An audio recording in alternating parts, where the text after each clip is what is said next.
A gente se conheceu, eu tinha o quê? Acho que 14 anos, tá? Fui na igreja, uma amiga minha me chamou pra ir na igreja, Assembleia de Deus Assembleia Joinville. de Deus de Joinville. Cheguei lá, o baterista não parava de olhar pra mim, ficava passando o tempo todo do meu lado. Aí eu fui embora e ele pediu meu número pra uma amiga minha, pra Dai. Oi, Dai.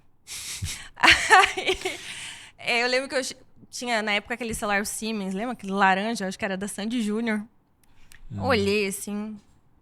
Oi, gatinha, você não me conhece, mas eu te vi na igreja. Falei, quem será, né? E daí a gente começou a conversar. Eu com 14 anos, detalhe, tá? Menina de 14 anos. Espera aí. Segura, segura. Segura, segura.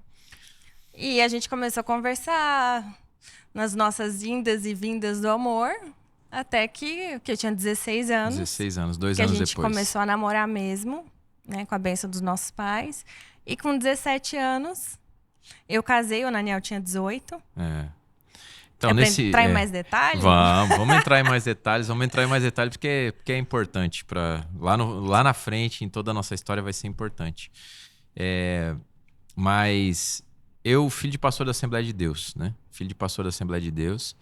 E sendo filho de pastor da Assembleia de Deus, grande parte dos filhos de pastores, eles crescem com talvez alguns traumas, alguns problemas emocionais e talvez um pouco da falta dos pais.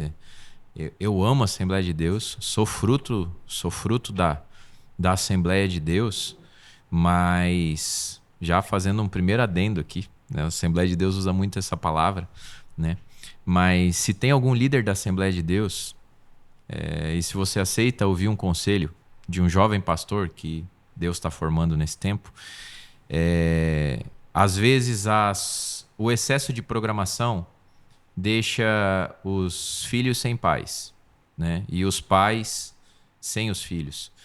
Então, mas está ali na igreja, está junto, está crescendo junto. É diferente de ter uma exclusividade. Eu tive que dividir meu pai com os irmãos da igreja. Eu tive que dividir meu pai com as visitas que ele fazia. Eu tive que dividir meu pai com os gabinetes que ele fazia. E isso, muitas vezes, com excesso de programação de uma denominação, isso acaba gerando traumas em filhos de pastores. Então, se você é filho de pastor e está vendo agora esse podcast e talvez está se identificando porque você está passando exatamente por esse momento, eu superei isso. Eu superei isso e para mim foi muito bom ter superado. Mas é importante que os líderes atuais entendam que o excesso de programação, muitas vezes numa igreja, tem matado muitas famílias.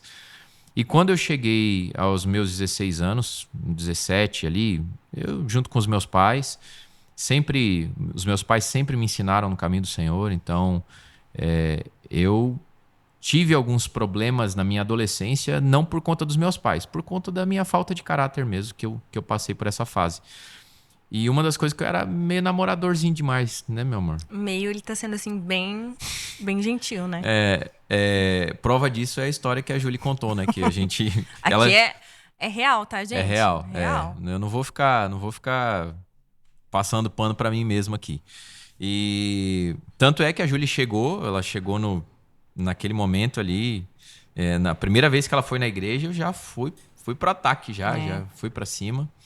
E a gente se conheceu, mas como a Julie tinha 14 anos, na época eu tinha 16, se eu não me engano.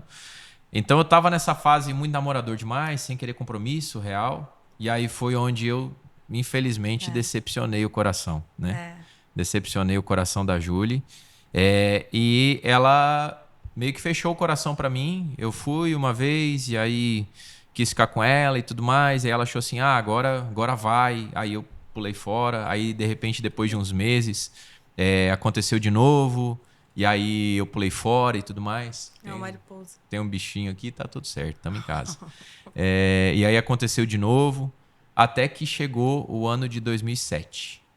Quando chegou o ano de 2007, eu olhei pra ela e falei assim, essa é a mulher que eu quero casar.